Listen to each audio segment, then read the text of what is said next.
Welcome to episode 34 of the Cheers to Comics podcast. I'm your host, Brian Wayne, and this week I will be raising my glass to all of the comic books that were released on the 5th of June 2019, as well as talking about everything else relevant to the world of comic books. So, full disclosure, I do curse a lot, and I do drop spoilers, so be prepared for all that. Otherwise, grab yourself a drink. Let's talk comics. And first we're going to talk a little bit of comic book news, though. Kind of sad news, I guess, but at the same time, I don't think there's anything to worry about. DC and Vertigo are severing ties. So I would only assume that DC would maybe attempt to buy rights to some of the Vertigo titles to make sure they hang on to it, like maybe Sandman, bring it over to the Black Label, possibly. Or maybe Vertigo's like, nah, bitch, we're taking our ball and going to Dark Horse or something like that. You never know. Who knows? But I don't think any of our beloved Vertigo titles are really going to go away. They're just going to go somewhere else. Fucking Miracle Man's coming back. If only my producer were here to hear me say that live. Fucking, that's, I mean, Neil Gaiman's doing stuff, and, yeah. Miracle Man. Not Mr. Miracle. Not Tom King's Mr. Miracle. We're talking about Miracle Man. So, yeah. Fucking overviews, right? I read a bunch of books. I was impressed with damn near all of them. Damn near all the books I read. So this week there's a lot more to talk about. Let's just put it that way. I'll start with a few indie titles. Let's go with the old kaboom. Nickelodeon as the publisher, Rocko's Modern Afterlife, number 3. I have very much been loving this story. Anthony Birch, Mattia De Meo, and Francesco Segala on the colors. Fucking beautiful book still. This time we've got Filbert and Rocko hurrying up on their way to old Hef's. Make sure he don't get turned because he got bit. Well, this is where the story takes a giant 180. You realize that it's not biting that causes the infection. It's the phones. The cell phones is what zombify you. And yeah, so there you go. But throughout this, we get some amazing classic Rocko's Modern Life moments.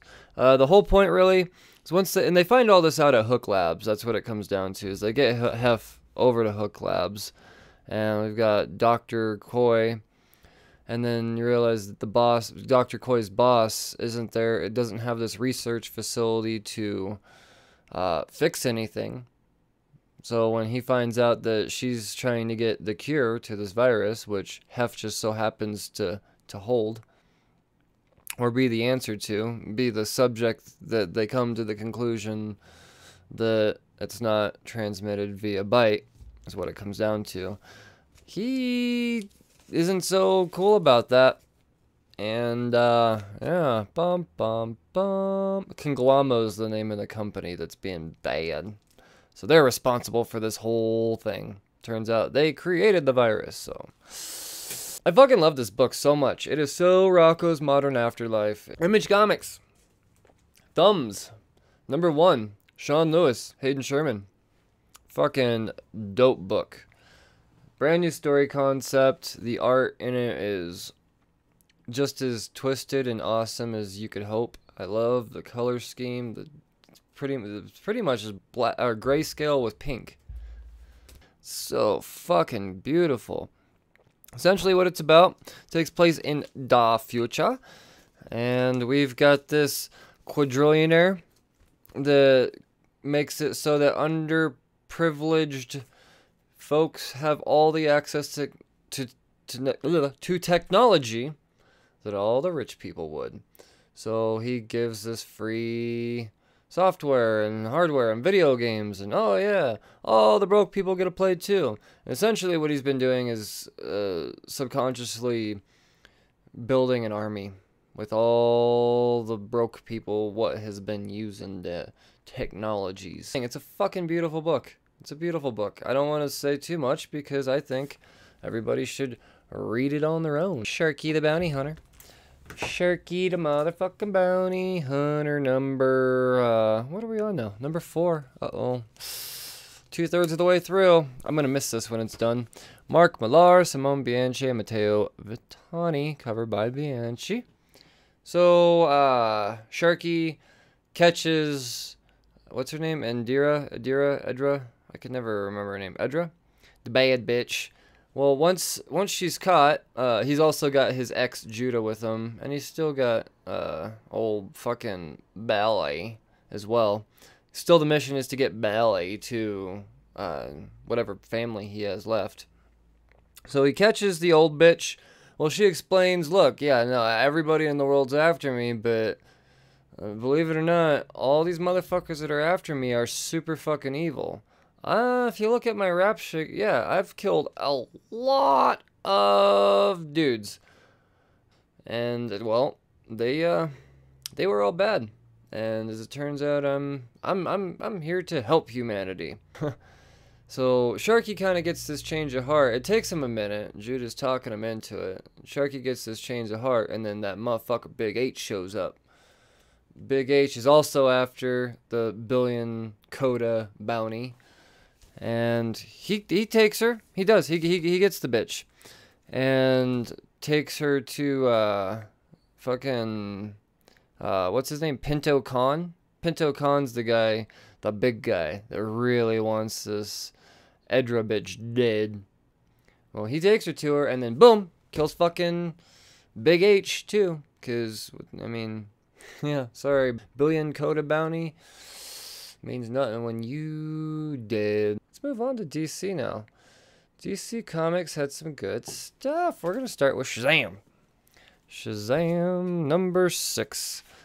Jeff Johns, Dale Eaglesham, Scott Collins, Marco Santucci, and Mike Atea. Covered by Dale Eaglesham and Mike Atea.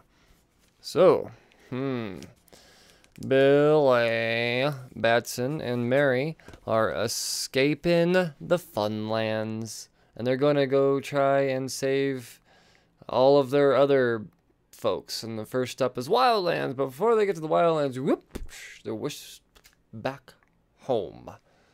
Well, being that only a third of the kids are there, the foster parents be asking some questions.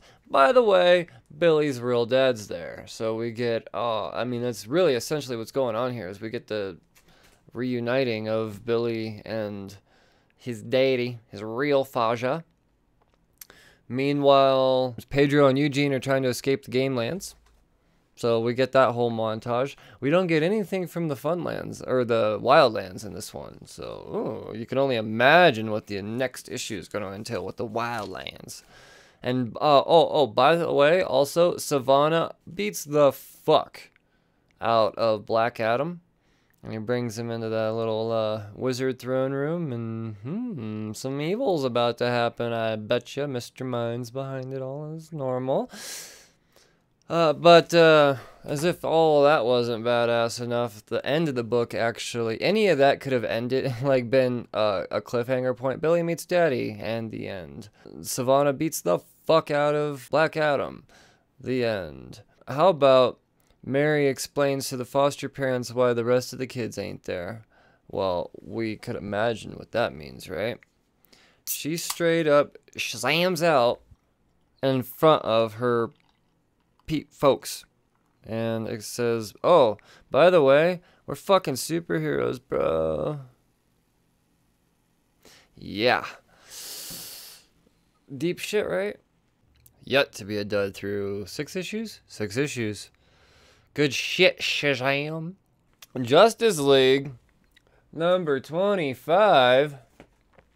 So, we are getting both perspectives in this. We get the first half of the book being told by Scott Snyder in the Justice League, so we're ending the 6th dimension arc.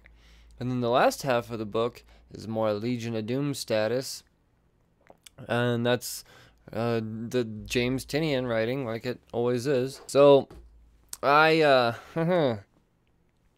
flat out what it comes down to in the first part of the book, Batman in his suit was kind of delaying doing what Forger needs Batman to do.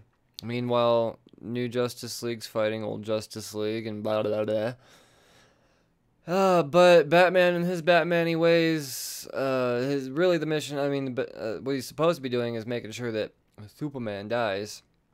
Well, what he does is he gives Superman a chance. And without Forger realizing it, and Superman takes that opportunity. Because when we see Superman, he's just floating out in space, and he's looking, not so good at all. He's looking pretty bad. And, they fucking... He takes the energy from the yellow sun that Batman puts out there for him. And because Superman's able to do that, he's able to get there so quick that Forger isn't able to swing his hammer on the anvil in order to make all of the new Justice League be what is now. So, yeah. Well, here's what gets me. As soon as Superman comes flying from space faster than he's ever flown before, he knocks the shit out of Forger. But moments later, they help him up, and they're like, oh yeah, you want to be a member of the Justice League instead of, just being this bad guy? Turns out we actually got better ideas than you, and we know how to fix this. We hope. So that's how that pretty much ends. And they go to the Hall of Justice. But when they get to the Hall of Justice, it turns over the Tinian's side. And what we're getting is the Justice League it's revealed that, they thought they were gone for just a couple of minutes, and it turns out they were gone for like a week or something like that. Way longer than anticipated. Well, what happens when the Justice League's gone from Earth for a week? Lex Luthor gets his way. So his Batmite took down Mxyzptlk, and what he does there is he uses that to go public, and he gets on the TV and says, look, Justice League ain't shit, dog. I'm where it's at, and I am fear. Embrace the fear. Justice League fucked up. They ripped a hole in the source wall.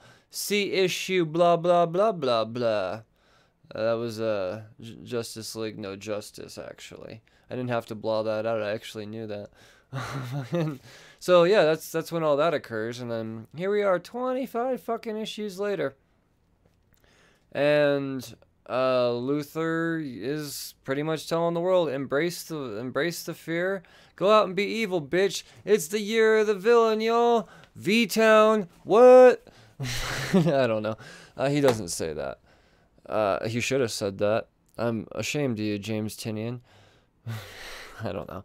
Fucking, it's still a great story. It's very intriguing because really the public is just going batshit crazy and embracing the evil.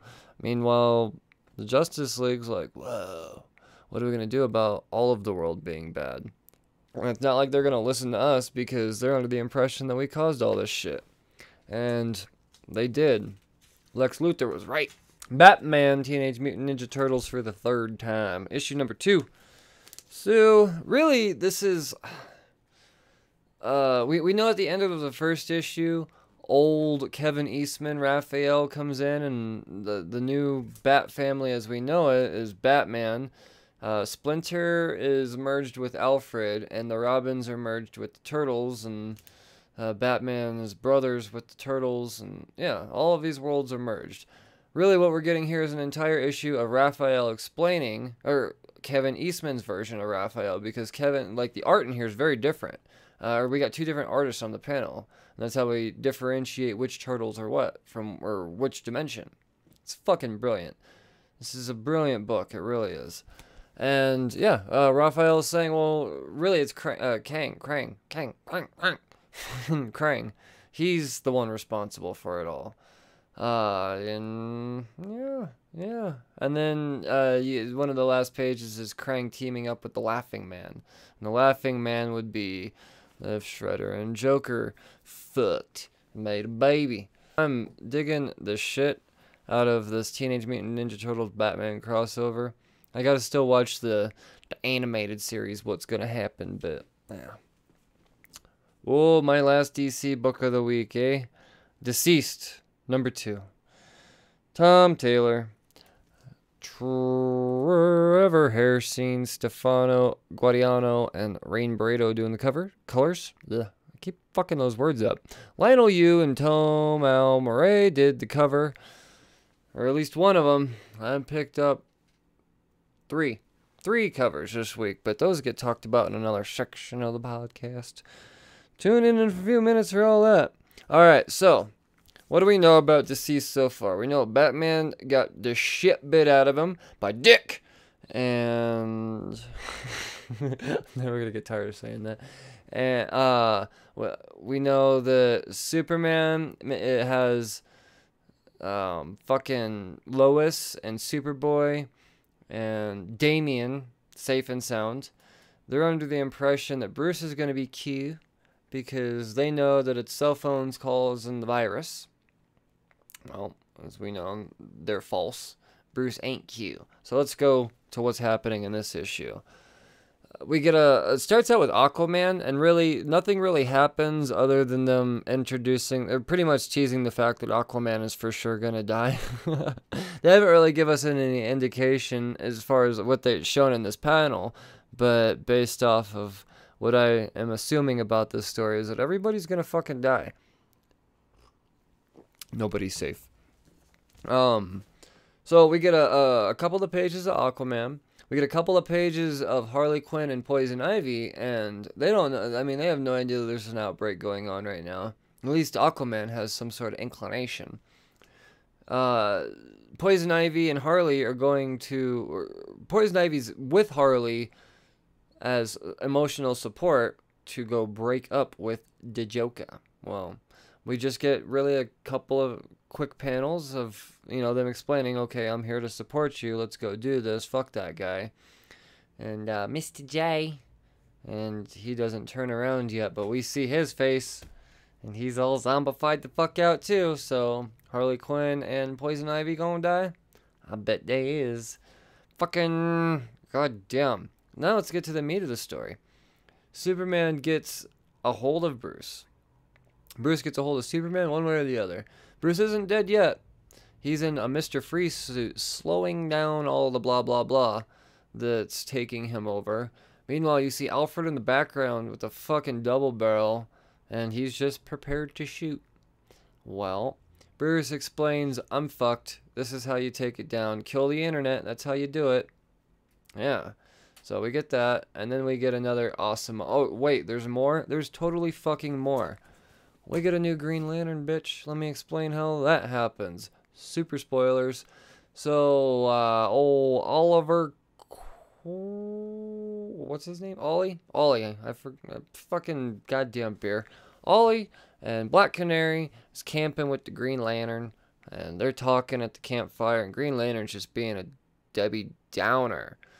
And finally, Ollie calls him out, and he's like, dude, you're fucking, like, a super downer.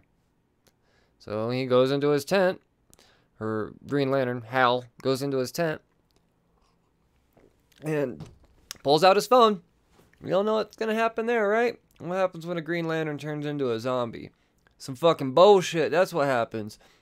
He's getting ready to kill old fucking Green Arrow, and before he can, Canary comes out and screams his ass to death. And he does, he dies. Well, what happens to the ring? Who do you think the ring goes to? It would make sense to go to the Green Arrow shooting guy, right? With no actual powers, he just got a fucking bow and arrow, he's an archer. He's super rich. Nope. Motherfucking Black Canary gets the ring. She's like, I don't want it. And the ring says, sorry. And then you hear Bruce in the background saying, yeah, we're gonna need you. Come this way. And, well, more spoilers. Those are pretty much some of Bruce's last words, because the virus takes over. And you see Alfred. Boom. Shotgun blast to the dick. The end. Fuck. This book was so good. Tom Taylor is just a genius when it comes to storytelling. He really is. I didn't expect to be this entertained. let's talk about Marvel now. Marvel had some fun stuff. Yes, they did. Dead Man Logan. Number 8. Ed Brisson, Mike Henderson, and Nolan Woodard, covered by Declan Shalvey. So, we know that Logan was saved by fucking Bruce Banner Jr., and Danny, from the cannibals that have been just feasting off of his regenerating flesh. Well, as it turns out, Bruce Banner Jr. is also super fucking wanted because somebody knows that he's going to turn out to be a massive weapon of the future. Well, meanwhile, this Bruce Banner Jr., he's just like a fucking... just reminds me of a fat kid, really. Like a fat teenage kid. The way they draw him out. He doesn't really look muscular. He doesn't... I mean, he's not flabby or anything. I don't know. It's comical. Well, he doesn't talk or anything. He just wants to read and eat. That's all he wants to do is read and eat. So they're on the run, especially making sure that Bruce Banner Jr. isn't caught. Meanwhile, we know that Kaiser is the main guy after Logan, because we saw the confrontation with him and the cannibals. And that was fucking dope. But when Logan, they find a hideout spot, Banner disappears, and when they find him, they realize that he's probably at the library on account of he likes to read a lot, out of books. So luckily they find him at the library, but when they find him at the library, we got the Tranquility Temple ambushing the shit out of him. They found him, and it's not just a bunch of goddamn ninjas coming at a Hulk. It's fucking Hulk killer, designed specifically to kill the Hulk. Obviously. Well, this is not a Hulk buster. This is a Hulk killer, and it's kind of just like this pink blob thing. That's my microphone, not the ambulance behind you, in case you're picking that up. Fuck, that's annoying. So they find him at the library. Well, this Hulk killer is a true Hulk killer, and it's just fucking shit up. But Logan, in his Logan-y ways, jumps in front of Hulk killer and says, "Get out of here!" And the Hulk killer rips his guts out. Well, he ain't healing so super fast, as we all know. That's why he's back in the wastelands trying to make amends of things. And it ends with him pretty much saying, "Fuck, I failed you," because he's not able to slow him down enough. It's been a lot of fucking fun. Savage Avengers. Jerry Duggan, Mike Diodoto, and Laura Martin. Alright, so, oh yeah, by the way, the David Finch and Frank D'Amato cover, fucking dope. So, we know that Brother Voodoo got his neck cut open, and he did. Well, not if old Wolverine has anything to say about it. So as the hand's coming at him, he's taking out the hand faster than they can come at him. He's in pretty much berserker mode, almost berserker mode. Well, he has this idea to possibly bring back Brother Voodoo, and his logic is crazier shit's happened. So if his regenerative mutant blood possibly get into Brother Voodoo's bloodstream, maybe he can regenerate. So what he does is he takes his little claw out and he cuts out Brother Voodoo's heart, and he puts a little boop and a little blood and a little boop, and next thing you know, Brother Voodoo, he alive again. That's fucking cool, right? Well, it's not quite enough. I'll get to that in a second. Meanwhile, there's more shit going on. Conan, he's out and about, and he's after this amulet. And we know that he's in this, the universe now. He's after this amulet, and it's just so happens that this Kula Goth is the possessor of this amulet.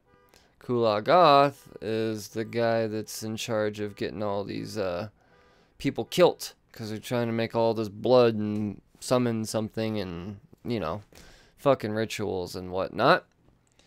And, yeah, no, so Conan is lured to him. Conan really all about killing this dude. I was like, bitch, that amulet looks valuable as fuck.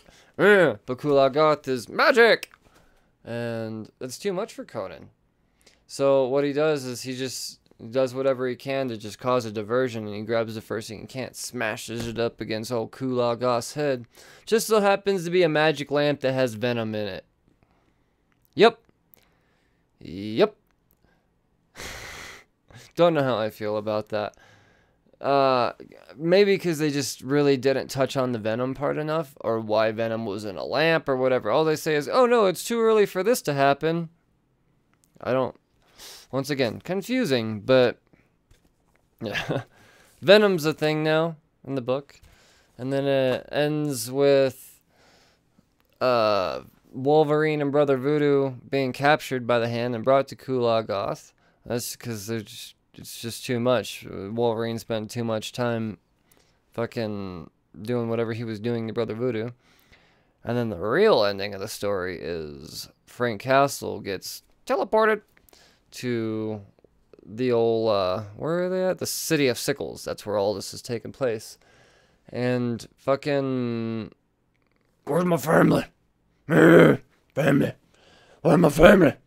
And that's what's going on. So, really what they're saying is Frank's pissed and he's around. It's been a fun story. I don't know how far they're going to go with it, but I would imagine it's just a mini series. I'd say 6 issues, maybe 8 tops. It's been fun though. All right, Old Man Quill. Number 6. So, Ethan Sachs, Abram Roberson, and Andres Mossa. Covered by John Tyler Christopher. It's pretty cool. So, the Guardians are attacked by Pulsar. Pulsar is this being who's made of pure energy, and he's working for the Universal Church of Truth. We all know the Universal Church of Truth finds Quill to be a super threat because they know that Quill at some point in time, they're not sure at what point in time, he could potentially have it now. Gets his hands on the one weapon that is guaranteed to be able to take down the Universal Church of Truth. So they send Pulsar after him. After a bit of fighting, they realize that because Pulsar is a being made of pure energy, it's really just his containment suit allowing him to be able to live. Otherwise, he's just energy, a mass of energy floating around. Well, Guardians do their thing, and they break his containment suit, but in doing so, he's able to will all of his energy to be able to still stay contained and shoot his way up into space to relay the message that Quill technically ain't shit. He does not have this weapon. If there was ever a time to strike their most biggest potential threat to world dominance, it is now. And he is here. So, problem? Yes. That is a problem. I think we know where it's going to go from here. I recommend Old Man Quill to anybody. I still think that Ethan Sachs is doing an amazing fucking job telling the stories of the wastelands that Mark Millar put out for us. It's just, Old Man Hawkeye killed it. Now we've got fucking Old Man Quill killing it with that. All the art's been spectacular. So if there's a fucking book that I recommend to anyone and everyone, it's any of Ethan Sachs' Old Man stories. Old Man Quill's one of them. Uncanny X-Men number 19, Legacy 641. Matthew Rosenberg, Carlos Villo, Carlos Gomez, and Bob Quinn, along with Guru Effects. Covered by Will Spatasio and Eric Arcianega. Really, all this is explaining is why is Emma Frost. And Emma Frost is because General Robert Callahan has put her up to a whole bunch of fuckery. Emma Frost is why the government now has an anti-vax serum. We thought that was because of a null. Well, it was. And that was also because of Emma Frost doing her mutiny shit. So, yeah. And now we know that her big deal is to take out Cyclops. And if you've been following this story at all, you know that Cyclops has no interest in dealing with the existence of Emma Frost at all. I don't know. I don't think anybody notable died. So, that's fucking cool, right? I don't think so. I need more people to die. I like when Matthew Rosenberg kills mutants. I fucking love it. We all know that Hickman's gonna reboot it all anyways, let's face it, so kill them all. You know what? Let's go ahead and kill Cyclops again. I don't think anybody gonna miss him. Fuck Cyclops. Deadpool number 13, Legacy number 313. Scotty Young and Nick Klein. This is the War of the Realms tie-in. And for once, this is an ongoing series. I don't know if it's for once. I think it is for the first time. This is an ongoing series that takes place in the time frame that it was released, being that around issue 5. All of these other ongoing series that have gotten a tie-in, like Moon Girl, and I'll talk about Tony Stark a bit later, and fucking Squirrel Girl, all that shit takes place before issue 1. So yeah, finally this takes place in continuity, and the cover kind of gives that away because we see Deadpool in full-on fucking Asgardian battle armor. His mission, take down and fuck up some trolls in Australia. And that's what he's doing in the most Deadpool of ways. Fucking Negasonic Teenage Warhead plays a part in this. She's actually his ride to Australia. That's terrible. And yeah, well, when they get there, he's there to meet up with old Captain Outback and the Tasmanian Shut Your Mouth. They can't say it. They want to call it the Tasmanian Devil. They can't even write it in Deadpool. Or it's explained. I don't know if Deadpool explains it. Somebody explains because of fuck copyright and rights. I don't fucking know words right now. And yeah, they don't want to be sued for saying Tasmanian. So yeah, it's a fucking Deadpool book taking place in the time right around the issues of War of the Realms. He's already, and the only reason we know that for sure is because he's I think they acknowledged the War Avengers already. That whole Strike Force team. That's just kind of a quick, like, here we are, one shot go, and makes sense because they're only one shot issues, which has still been the best issues of the whole fucking series. But that's besides the point. I really dug Deadpool. Journey into Mystery, another War of the Realms tie-in. This one should have been over by now. I can't believe this was a 5-part series. I really thought this should have only been 3 issues, but it is what it is. We got the McRoys, Andre Lima Arujo and Chris O'Halloran doing the art. Cover by Valerio Schiti and David Curiel. So we know that the team is surrounded by a bunch of fucking ghosts in this ghost town, and they think that they're after to kill Baby Lhasa, and they are after Baby Lhasa, but it turns out their purpose is to serve her. Because they want a part of the War of the Realms too. What? A tie-in book that actually mentions War of the Realms? What are you talking about? This is the first time they've actually mentioned the war in the whole fucking series through 4 issues. A little griped about that. I still don't really know how it ties in. I mean, other than the mention of a bunch of ghosts that are like, oh, we're here to help. Bye-bye. We're going to go help elsewhere now, though. We just wanted to come up and sneak up on you all creepy to let you know we were here. But bye-bye now. I don't know. Meanwhile, we know we get the explanation of what Lhasa is. She is, in fact, a demon. Like Thori has been saying the whole time. And everyone's just been, that's funny, old demon baby. No, she's literally a fucking demon. But how? Because she's the daughter of Odin and Freya, right? No, it gets fucking weird. She was conceived in the fucking, where were they? The realm between realms. And who else just so happened to be fucking around in the realm between realms at the same time that Odin and Freya were banging? Surtur. That's where the demon comes from. Was there a 3-way? That's what it sounds like. It sounds like the 3 of them all fucked, and it was a combination of jisms that made Baby Lhasa. And yeah. Oh, and then she gets captured by Ares. He catches up, beats the shit out of fucking Thor, he takes the baby, and it'll end next issue. It was alright. I mean, like I said, this is the longest series of tie-ins in the whole thing. all I gotta say is Lhasa better play a huge fucking part in issue 6 of War of the Realms. Because, as you will come to discover here in just a moment, she still doesn't have shit to do with issue 5. I don't know when the timeline of all this is.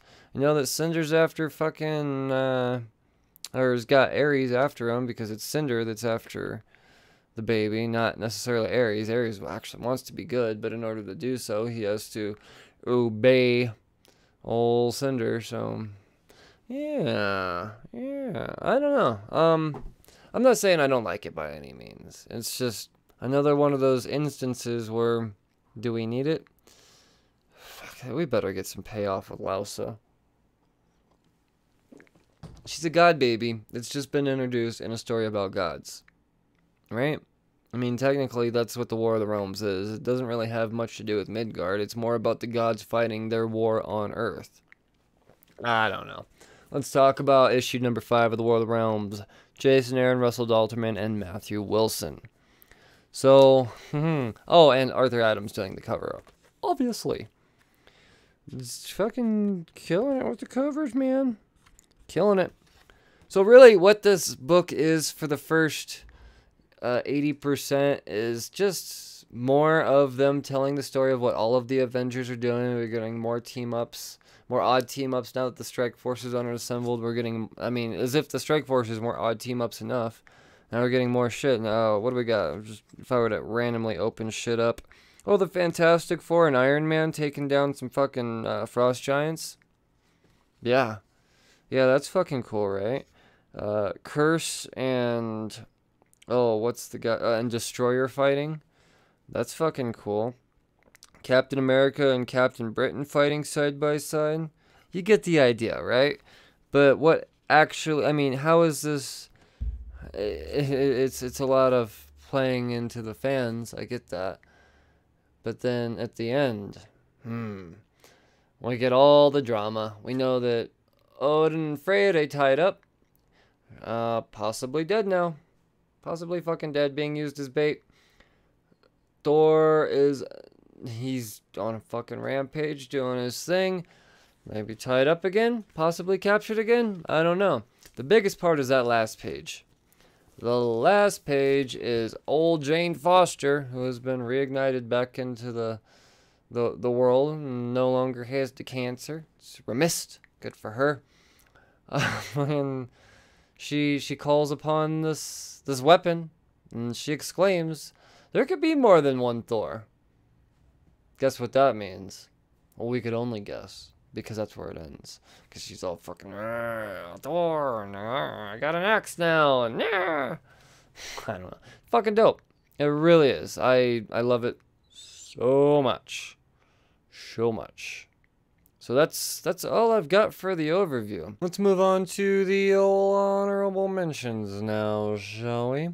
This is the stuff that didn't quite make the list of overviews. That doesn't necessarily mean it was bad by any means. It just means that there may not have been enough to talk about, or I didn't feel comfortable with the source material enough to talk about it without sounding like a fucking moron. Because, I mean, I do want to do justice. I don't want to come off like some idiot that just thinks he knows what he's talking about comics. I don't want to falsify information at all, or turn somebody off of something that could have been better, or that they would have got on if I would have given a better description. So, let's move on to all that. Tony Stark Iron Man, number 12. You know, it's Gail Simone. I know that she is a beloved writer, but she's not really my flavor. So when she took on old Iron Man for War of the Realms, it's just, I don't know. It was an okay issue, I guess. I don't know. I don't even think I finished it, to be honest, because I realized it just took place before. It was another one of those that took place before issue 1 of War of the Realms, so it was Tony Stark gearing up. I want to see Tony Stark fighting next to the Fantastic Four, man. Like, that's what we got in War of the Realms number 5. No, we're getting all these prequel issues.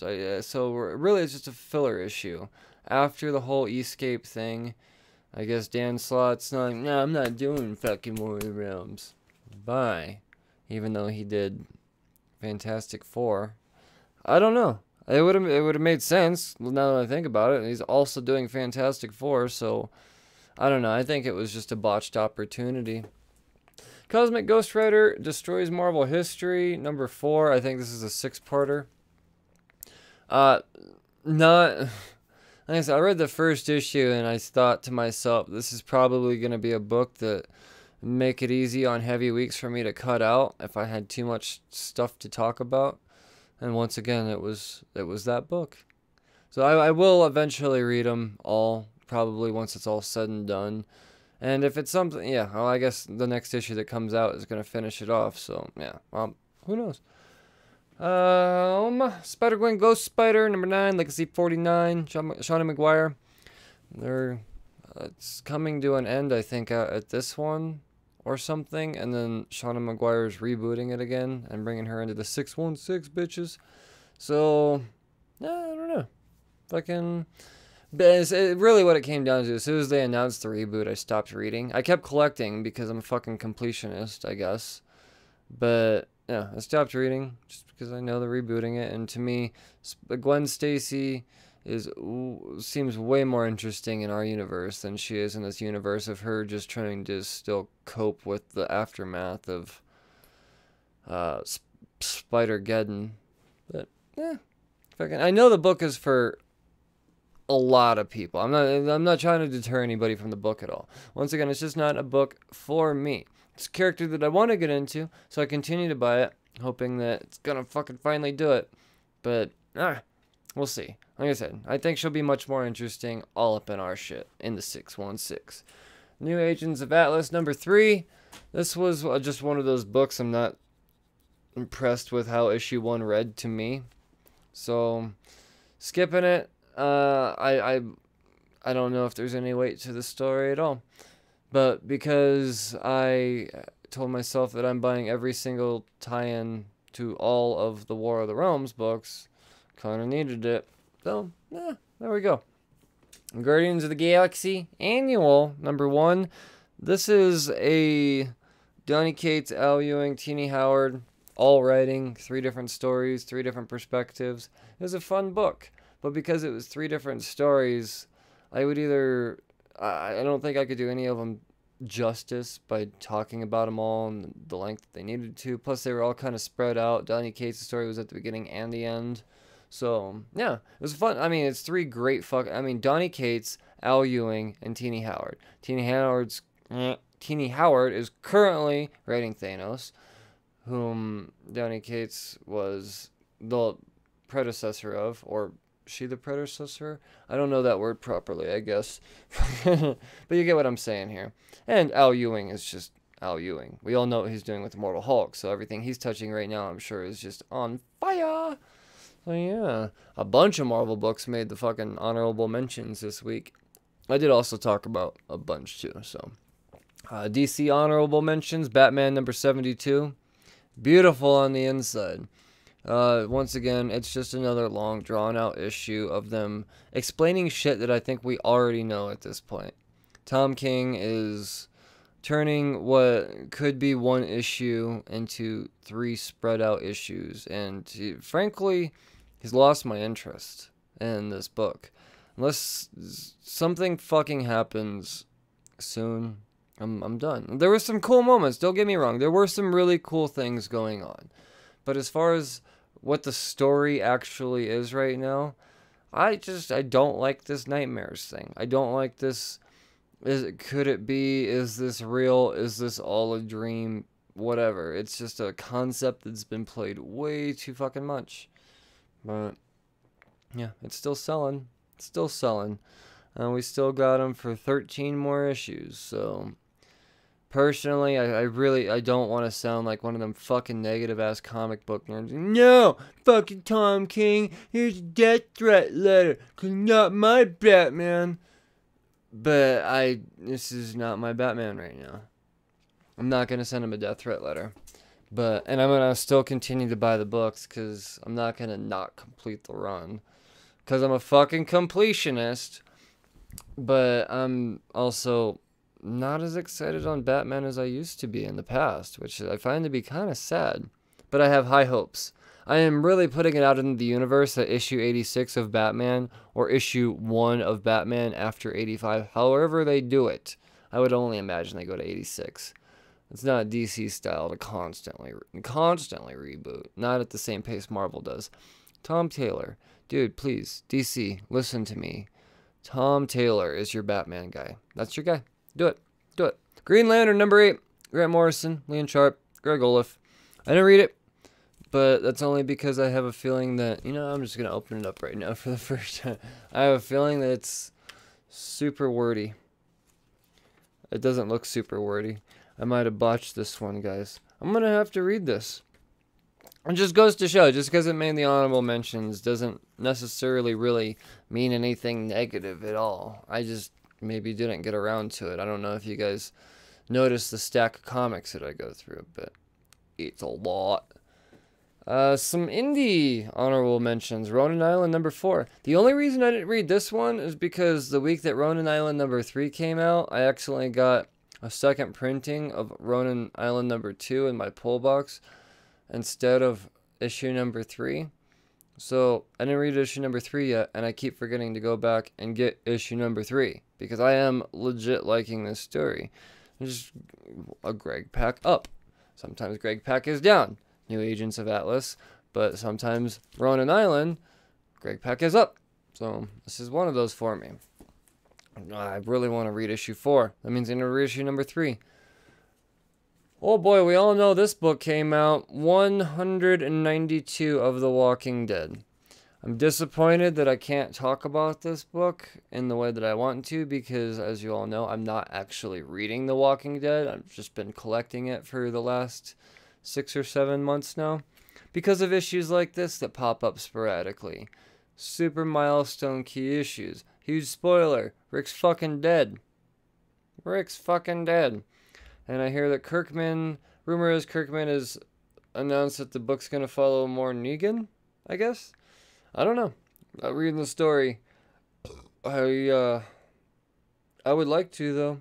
I really wish I could sit down and have the time to catch up on 192 issues. Maybe you guys would forgive me if I took 2 weeks off of reading books to catch up on 192 issues. Yeah, right, like that's gonna happen. I'm not falling behind, bitches.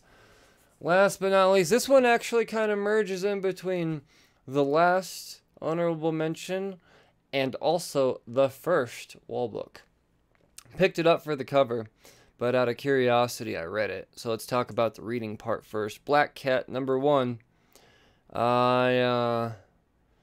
It's Catwoman. Black Cat's Catwoman is what it is. It was an okay story. It's nothing that I'm going to subscribe to personally. Is there an audience for it? Abso-fucking-lutely. Am I the audience for it? Not necessarily. Not unless you guys can convince me otherwise. But really, do I regret buying this story? Fuck no. No, I love giving a new character a chance. It's the first time she's ever been featured in her own issue, I believe. So that's kind of a big deal, right? It's sold out. It's definitely sold out at my LCS. That's for damn fucking sure. I know, because I also volunteer there. I have access to all that. But the big part for me was the Art Germ variant cover to kick off this segment of wall books. The fucking Art Germ variant cover is amazing. I'm not a fucking Art Germ fan. I keep saying that, but I keep finding myself buying more and more Art Germ covers. Because he kind of diverts away. I don't know. This one doesn't seem as anime to me. Maybe it is. I don't know. I think it's just the green eyes and the purple eyeshadow that draw me to it, to be honest. I think I can look past all the other pointy chin anime features that Art Germ tends to do. I really, really, really like this cover quite a bit. Quite a bit. If you could find it, you should go get it. Tony Stark Iron Man had a Battle Lines variant. I believe this is the only Battle Lines variant that I picked up. Who did it? Nexon. It's gonna go. Oh, dude, I didn't even realize till just now there's also War Machine on there fucking shit up. I gotta pay closer attention to my shit, guys. That's why I hang these on the wall. So like every time I walk by, I notice something new. It happens all the time. DCeased. one of the 2 variants that I got. Total 3 copies of this book, including cover A. But we've got the Nightmare on Elm Street. Fucking, this is a good one. Poison Ivy on there with a zombie Batman reaching out. They're fucking good, man. So fucking good. And then we've got the Superman Francesco Mattina cover. And that's all zombified. Once again, so fucking good. Dude. And, was that Yasmin Putri did the Deathstroke number 44 to end the segment of wall books. Let me just make sure it's Yasmin Putri. I'm going to just say it's Yasmin Putri and take a guess, and you guys can yell at me later. Look at me go. Fucking, Riccardo Federici. I'm glad I looked. It wasn't Yasmin Putri. Yasmin Putri did the fucking Nightmare on Elm Street one. My bad, guys, girls, listeners. Yeah, fucking wall books and honorable mentions and overviews and whatnot. Well, what was my favorite stuff? Do you guys even care what my favorite pick of the week is? I don't know. Let me know if you don't care. I'll stop fucking picking. It's getting harder for me to pick.